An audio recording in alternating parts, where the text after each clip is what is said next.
Hello everyone, and welcome to my General Hospital official channel. I hope everyone is having a wonderful day. Before we begin, please hit the subscribe button and give this video a thumbs up. Willow tells Michael he's been unreasonable from the start, and he wouldn't even see her when she went to Germany. Michael says nobody told him she was there, but she tells him the receptionist told her that he said he didn't want to see her. Michael says that makes no sense. Willow says it's clear Michael is keeping her children from her to punish her for falling in love with Drew. Michael says he would never do that, but she tells him it's what he's doing. Michael says he won't stop her from living out this warped fantasy life with Drew, but he won't let her drag their kids into it. Willow tells Michael that she is marrying Drew and getting her children back, and there is nothing he can do to stop it. She storms out. Michael warns Willow Jason and Sunny discuss Sidwell at Sunny's. He tells Jason about running into D.A. Turner at softball practice, and she has no idea her star witness against him is about to disappear. Jason says the house for Natalia is set up, and Sunny says as soon as she drops off the incriminating records, they'll ship her off to Belize. Jason does have one concern, and that is that Natalia could have told Sidwell what she knows. Jason and Sunny talk. Sunny doubts Natalia would have told him, as she hates him.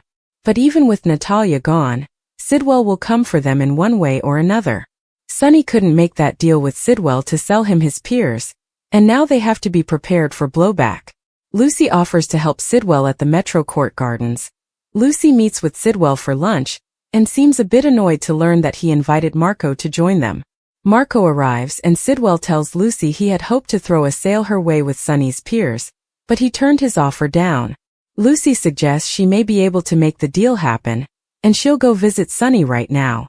Sidwell calls her an angel and hugs her. Lucy offers to help Sidwell. Carly turns Nina down elsewhere. Carly asks Nina why she thinks she can pry Willow away from Drew this time. Nina explains that if Willow can see the kids without Drew, she will eventually realize that she doesn't need Drew to help her keep the kids in her life. Carly tells her she's still dreaming, and Drew still calls the shots. Carly tells Nina it's on her to find a way to stop Willow from marrying Drew, as nobody else can. Nina needs Carly's help. Portia calls out Jordan at the pool. Portia calls Jordan out for entertaining her husband all day and causing problems in her marriage. Jordan tells her that she and Curtis are friends and are still family. Jordan tells Portia to be a woman and step up. If her marriage is on the rocks, Jordan says Portia only has herself to blame. Isaiah watches from the sidelines as Portia throws a drink in Jordan's face. Portia yells at Jordan. Isaiah hustles over and tells Portia that she should come with him. Portia warns Jordan to stay out of her marriage. Isaiah pulls Portia aside as she rants that she has to deal with this once and for all. She gets a text and says, "Now is my chance." Isaiah steps in Portia and Jordan. Portia takes off, and Jordan thanks Isaiah for interfering. She can't believe Portia flew off the handle like that. Isaiah says he saw her with Curtis, and Portia had a right to be worried. Lucy makes an offer. Lucy arrives at Sunny's with a basket of oranges. Jason takes off and Lucy wants to talk to Sunny about his peers. Sunny asks if Sidwell sent her, but she insists he didn't. She is here to get him and Laura out of this sticky situation with Measure C. Sunny says he turned Sidwell down as he's a bad guy. Lucy says they are all in business together, deception stock is soaring, and they could make even more money if Sidwell had those peers for shipping. Sunny is worried he won't just ship minerals. Lucy, Sunny and a basket of oranges. Nina reaches out. Nina calls Jason, who later meets Nina at the Metro Court Gardens. She needs his help convincing Michael to let Willow see the kids without Drew. She believes this will give her the time to convince Willow to dump Drew, as she no longer needs him now that she can see her kids. Jason says it could work. Suddenly Willow appears and asks what is going on. Nina seeks Jason's help elsewhere. Marco asks his father if he thinks Lucy can convince Sunny to sell his peers. Sidwell says Lucy is very good at persuading people. Marco says regardless, that Sunny won't be a problem for him for much longer. Michael tells Carly his plan. Carly drops by the QS and tells Michael that she just spoke to Nina, who thinks that if he lets the kids see Willow without Drew, it will help Willow realize she doesn't need Drew. Michael says he's realized nothing can help Willow now, and no one will keep her and Drew apart. He's going to have Diane delay the visitation hearing as long as she can, but when it happens, he must make sure Willow ends up with nothing. He must keep the kids from her for their good. Michael and Carly's talk. Trina wants to help her parents at the gallery. Curtis asks Trina why she thinks her mom is in trouble. Trina tells him what Kai overheard the day Grandpa came for a visit, so she needs to know what is going on. Curtis says her mother is in a situation, and they are handling it. Trina understands he's trying to protect her, but he's making a mistake, and she can help. Trina wants to help. Curtis explains this is because he and Drew are at odds, and he targeted her mother to get to him. If she gets involved, Drew will target her. He assures her that her parents can handle this, and asks her not to discuss this with anyone. Trina says she won't, and neither will Kai. Curtis explains things to Trina. Later, Portia meets Curtis in her office and is glad he called. She knows he was with Jordan at the pool today. Curtis stops her and tells her the reason he called her is that Trina knows she's in trouble with Drew. He explains what Kai overheard, and fortunately he doesn't think Kai would tell Drew, as that would hurt Trina and this family. Portia and Curtis reach an unexpected press conference guest at City Hall. Tracy cannot call Drew by the name Quartermain, and states she can't do this. She says Drew took drugs, then he planted them in her car to frame her, and he should be thrown out of office the way Monica threw him out of the mansion. Martin tells Brooklyn to take her granny home as she's having a stroke or sundowning. Tracy cannot lie. Tracy goes off on Martin, and Kai manages to get Drew off camera and out of the way of Tracy and Martin spat. Everyone stands by and watches as Martin and Tracy insult one another. Martin accuses Tracy of drugging the congressman. Tracy counters that she did no such thing, and Drew planted the ketamine in her car to frame her. Tracy yells at Martin. Suddenly, Cody appears and tells Tracy she's dead wrong about that and Drew is innocent. Tracy cries out that she can't believe Cody, as she gave him a job and a roof over his head. Martin thinks they should listen to Cody Bell, pull him up in front of the cameras, and introduce Cody to the press as Mac's son. Martin asks if Cody is saying that Drew did not plant the ketamine in Tracy's car. Cody states he knows he didn't. Cody explains that he is in charge of the horses on the estate. He had to get some anesthetic and other supplies for one of the horses' medical procedures. He borrowed Tracy's car as his truck was on the fritz, something he did without her knowing. He picked up supplies for the procedure, which included ketamine. He says Tracy is innocent as well. He's the reason the rug was in her car. Tracy smiles. Martin asks Cody why he took so long to come forward. Cody claims he doesn't watch the news as it's always sad, and he only found out about these charges today when he happened to turn on the TV. Martin thinks Tracy's paying him to lie, but he pulls out a receipt for the ketamine. Tracy grabs the receipt and says she's sending this to her lawyer for authentication. Martin demands the receipt and reaches for it from the stage, only to fall off and onto his face. Drew, Tracy and Cody. Kai helps Martin up, and Tracy pulls Drew on stage to make a statement of his own and wrap this conference up. Drew says it appears his aunt didn't drug him, and he will work with the PCPD to find out who did.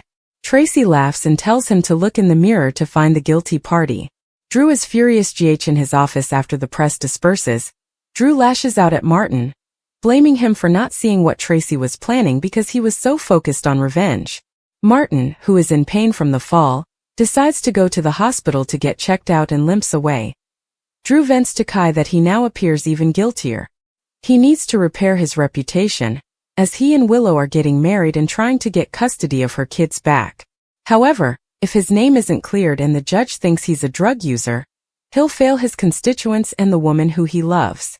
Out in the auditorium, Chase talks with Cody about his speech and wonders if he really has a receipt for the ketamine. Cody admits he's not great at bookkeeping, and it's around somewhere. Chase isn't surprised. Brooklyn, meanwhile, tells Tracy that Cody coming to her rescue was unexpected, and she is going to owe him big time. Text reads, subscribe to SOAP's General Hospital newsletter. Get breaking news alerts, daily recaps, exclusive interviews and spoilers sent straight to your inbox. https://cloud-emailsoaps.com/sign up. In the show's final moments at his place, Sonny tells Lucy that he loves her and their friendship, and she's a savvy businesswoman. Savvy enough to know this is a situation she shouldn't be involved in. Lucy says she will back off, but she thinks he's judging Sidwell on his reputation and not his actions. She thanks him for hearing her out. He thanks her for the delicious oranges. At the Metro Court, Sidwell asks his son if he knows something about Sonny. Marco says he's said as much as he can, and Sidwell understands. Sidwell hopes he doesn't have to get his hands dirty to rid this town of Sonny, but he will if he must. He then looks over and sees Willow, Nina and Jason together. Sidwell and Marco gh Willow thinks Michael sent Jason to intimidate her, which Jason denies.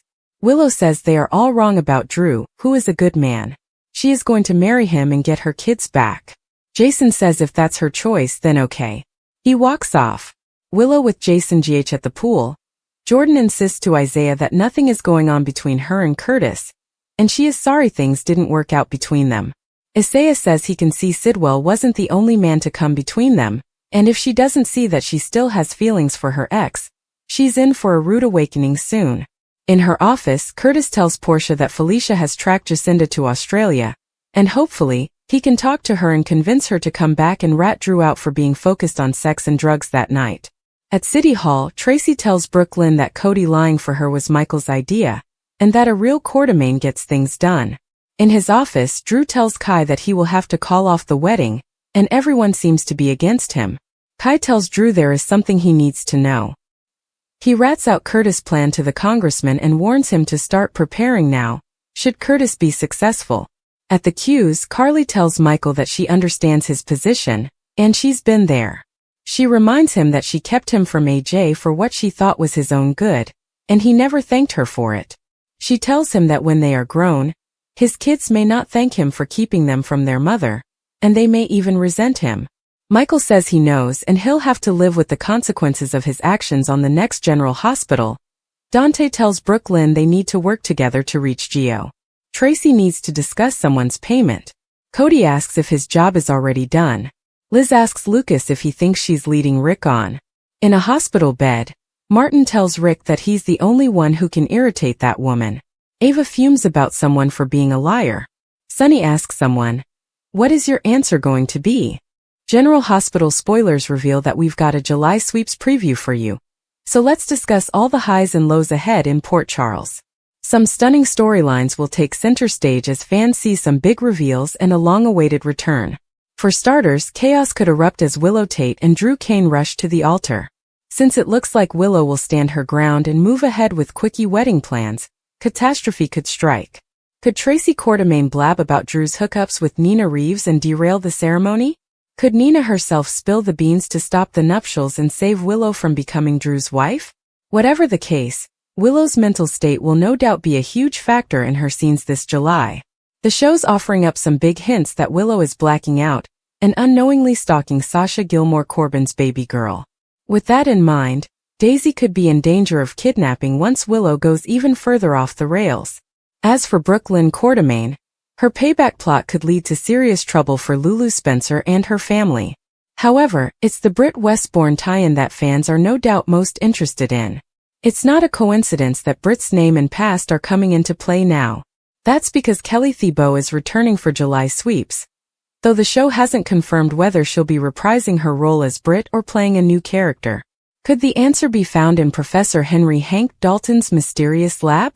The show has played up that lab a lot in recent months, so they have to show us what's inside sooner or later. With Jocelyn Jacks and Jason Morgan separately investigating Dalton, could their efforts collide for Britt's eventual rescue? There's been some buzz about a cloning storyline, so that could play a role in Britt's return explanation. Whether Britt's the real deal or perhaps a clone, it'll be nice to see Kelly Thibault back on screen. Sonny Corinthos will also land at the center of some growing drama, so we'll see if his biggest threat is prison or more fatal attempts on his life. As for Michael Corinthos, his custody victory could be in jeopardy. Jen Sidwell bought that win for Michael, but it could be overturned if the bribery truth gets exposed. Finally, Cody Bell's seduction of Ava Jerome could take a surprising turn. If Cody actually starts to fall for Ava or tips her off in some way, Christina Corinthos Davis' grand plan could end in disaster. General Hospital spoilers say Christina may have to make some updates to her scheme once bad news strikes, so stay tuned. General Hospital spoilers reveal that a major exit could be brewing at the ABC soap. According to the closing credits on the June 20th episode, Josh Kelly has been taken off contract.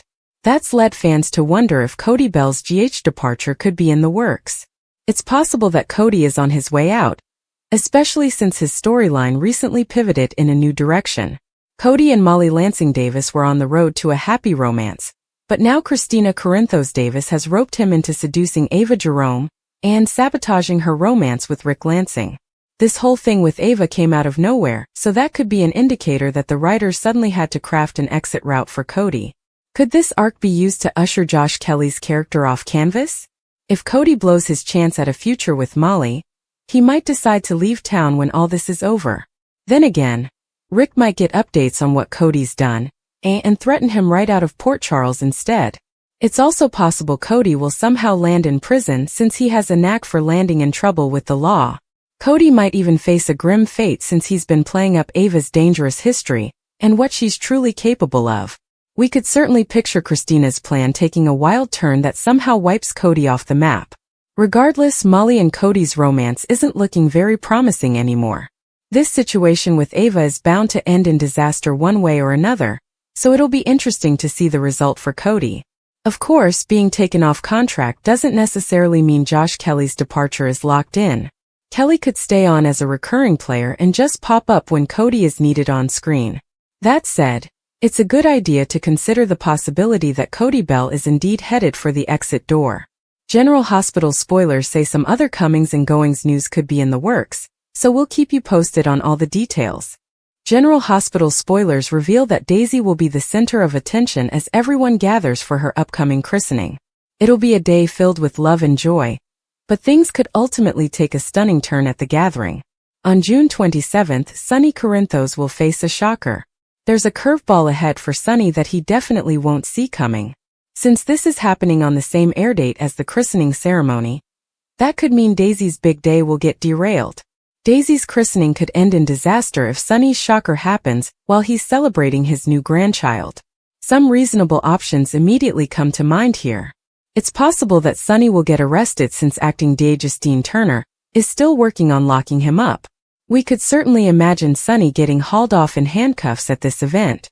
If there's enough evidence to drag Sonny away by then, you can bet Turner will make sure it happens ASAP, even if it means ruining a baby's christening. We know Anna Devane will end up getting grilled on June 27th as well, so characters like Carly Spencer and Jason Morgan might demand answers once Sonny's in lockup. Of course, there are other catastrophic possibilities when it comes to Sonny's looming shocker. After all, the person behind the penthouse explosion and the hit in LA is still out there wanting Sonny's grim fate. Sonny is alive despite these attempts to take him out, but someone may decide the third time's the charm. It's possible there'll be another attempt on Sonny's life on Daisy's christening day, so that's an option to consider. One way or another, some stunning news is going to shake up Sonny's storyline. Sonny should wind up rattled by whatever GH writers have in store for him next, so stay tuned for updates on all the chaos. General Hospital spoilers say the week of June 23rd to 27th will end up a startling note for Sonny and could affect multiple members of his family. General Hospital spoilers update for Monday, June 23rd, reveals that Martin Gray will deliver good news to Drew Kane, who'll have an extra reason to celebrate since Tracy Quartermaine agreed to strike a deal. Drew will be tickled pink over this development and will still be riding high off Willow Tate accepting his proposal too. However, Nina Reeves won't agree a quickie Drew wedding is Willow's best move. We'll see Nina do everything in her power to convince Willow to hold off on becoming Mrs. Kane. As for Tracy, GH spoilers say she'll give Brooke Lynn Quartermaine updates on her decision to accept Drew's terms. Tracy won't be sure she actually wants to go through with the press conference, but Brooke Lynn will push her to suck it up and end this frame-up nightmare. It looks like the press conference will indeed move forward since Tracy will go public with a statement on Monday's episode. Drew may think he's getting everything he wants, but he doesn't realize Tracy and Curtis Ashford are still plotting his eventual takedown. Speaking of Curtis, he'll think back on some memories with Jordan Ashford during a poolside conversation. Portia Robinson may witness the closeness between these exes since something will shake her up on Monday's show. Over with Trina Robinson, she'll be blindsided when Kai Taylor admits he changed his mind. Drew convinced Kai to accept the paid internship after all, so Trina will feel like Kai got manipulated. Of course, Kai will defend Drew, who assured him that he didn't have to spend all that much time in DC. Trina won't want to tell Kai what to do, but it'll be hard for her to hide her disapproval. Next, Carly Spencer will push Michael Corinthos to get honest with himself, and decide whether he's willing to keep Willow out of the kids' lives permanently. Michael wants to eventually be able to trust Willow around Amelia Corinthos and Wiley Corinthos, but that can't happen with Drew in the picture. Carly may wonder what Michael will do if Willow stays with Drew forever. Drew's hold on Willow is awfully strong, so Michael will have a lot to think about. General Hospital spoilers say Willow and Michael have a tense meeting coming up at the Quartermaine mansion soon, so stay tuned. General Hospital spoilers. Will Daisy's christening day take a tragic turn? In Port Charles, even joyous occasions often come with drama, and baby Daisy's christening might prove no exception. While friends and family are preparing to celebrate the special moment in the life of Sasha Gilmore and her adopted daughter, hints suggest that danger may be lurking beneath the surface. What begins as a sacred and heartfelt event could quickly unravel into one of General Hospital's most shocking episodes yet. A day meant for celebration. Sasha has been through more than her fair share of heartbreak, losing her biological son, battling addiction, and suffering betrayals by those she trusted most. So this christening for little Daisy symbolizes more than just a religious ceremony. It's a beacon of healing, hope, and new beginnings. Sasha is determined to make the event perfect, both for Daisy and for herself. With help from Cody Bell, Maxie Jones, and even a newly reformed Gladys, Sasha pulls together a touching event at the chapel. The guest list includes many from Port Charles who have followed Sasha's journey, and those eager to welcome Daisy into the fold of community and family. However, GH fans know all too well that such peace never lasts long. Red flags before the ceremony. As preparations get underway, a few subtle warning signs begin to emerge. Dante Falconeri notices unusual activity near the church grounds, and Sam McCall senses someone may be surveilling the event. Though they try to keep their suspicions quiet to avoid spoiling the mood, something about the vibe doesn't sit right. Meanwhile, Cody grows increasingly anxious.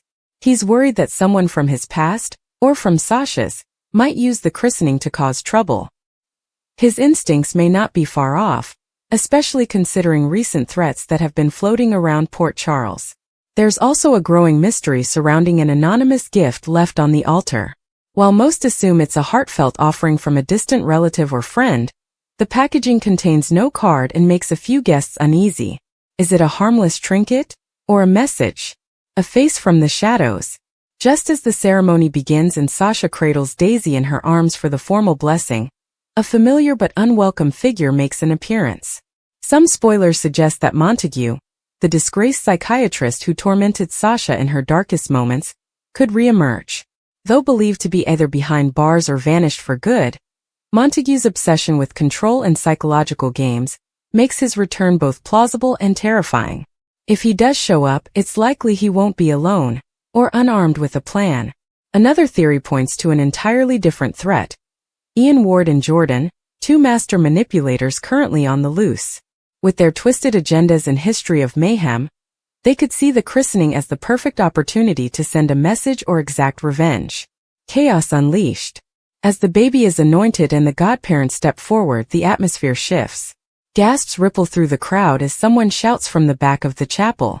Security, already heightened by Dante's suspicions, is quick to respond, but not fast enough to prevent panic from spreading. In the scramble, Daisy's stroller is knocked over, and Sasha nearly collapses from the shock. Cody springs into action to protect them, as does Sonny Corinthos, who had arrived moments earlier to support Sasha as a longtime family friend. Some guests flee while others try to shield the baby. The priest calls for calm, but the interruption has already stolen the serenity from what was supposed to be a sacred day. Aftermath of the attack. Though it remains unclear whether the disturbance was meant as a threat or simply a scare tactic, the emotional damage is undeniable. Sasha, already grappling with trauma, is left shaken and disoriented. Cody stays by her side but questions linger. Was she specifically targeted?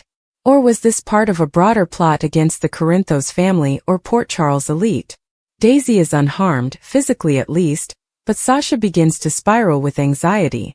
Fears about her ability to protect her daughter creep in, despite everyone's reassurances. Meanwhile, police begin to investigate the anonymous gift and trace the source of the chapel disruption. Dante finds clues that suggest this wasn't a random act, and Sam uncovers hints that someone may have been monitoring Sasha for weeks. A turning point for Sasha. For Sasha, this traumatic incident might force a critical decision. Does she double down on staying in Port Charles and raising Daisy with support from friends and chosen family? Or could she contemplate leaving town temporarily for the child's safety? Cody's role also becomes more crucial. His romantic feelings for Sasha have deepened, and this event could either draw them closer or drive a wedge between them, depending on how much truth comes out about Cody's past and any ties he may have to the mystery at hand. Conclusion: a ceremony to remember for all the wrong reasons? General Hospital has never shied away from turning life's brightest moments into explosive story arcs, and Daisy's christening might be no different. Whether this event ends in outright tragedy or serves as a wake-up call, it's clear the incident will ripple through many storylines. As the dust settles, one thing is certain: Sasha's new chapter as Daisy's mother will not be written in peace, but in strength, resilience, and a determination to protect what she holds most dear. Stay tuned to see what fallout unfolds, and who will be revealed as the real mastermind behind the disaster. General Hospital spoilers. After the shock, Sasha fights back and Cody steps up. The christening ceremony for baby Daisy was supposed to mark a joyful new chapter for Sasha Gilmore. Instead, it became a haunting reminder that peace is fleeting in Port Charles.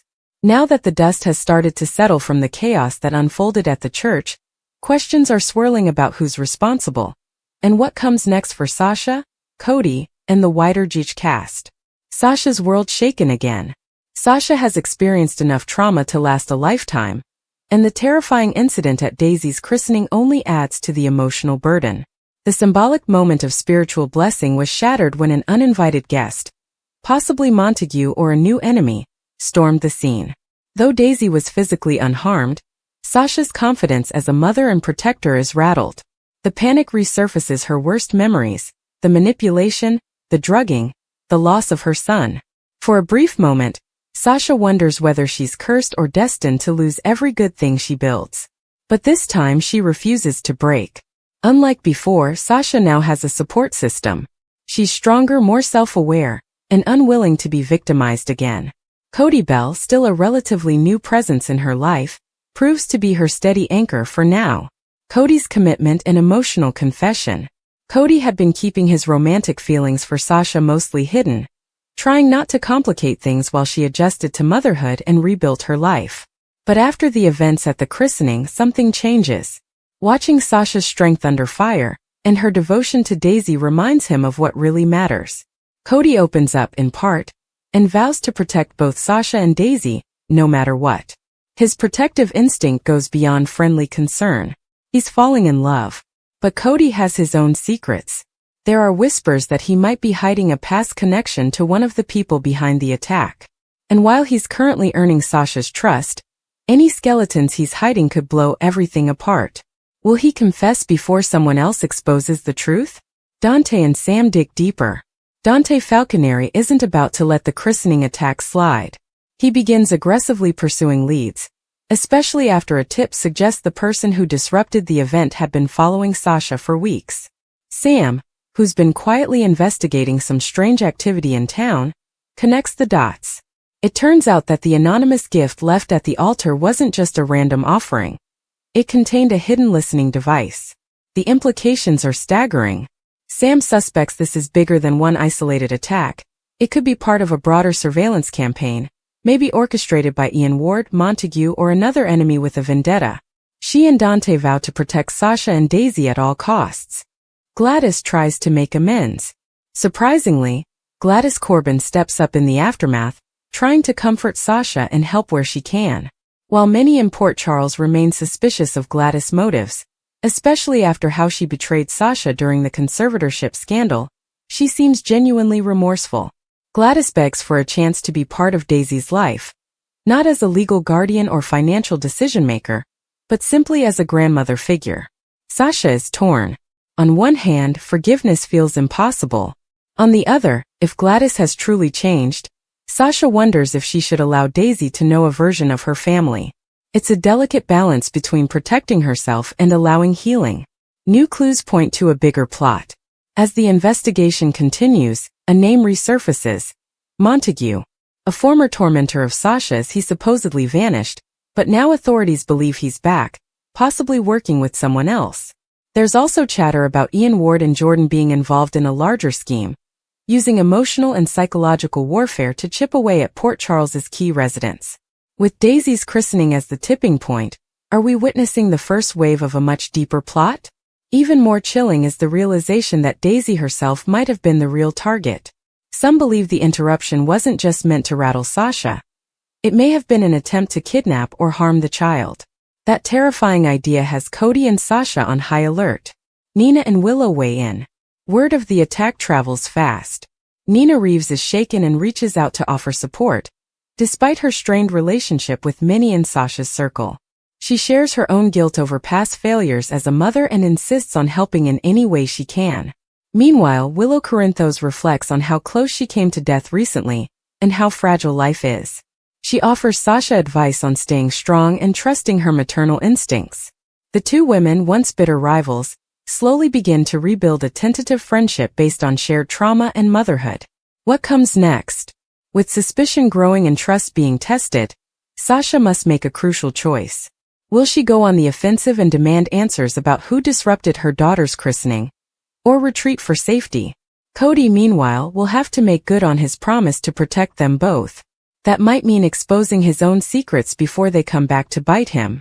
And if Montague or Ian is truly pulling the strings, Port Charles may be in for a wave of darkness, with Daisy's life still in the crosshairs.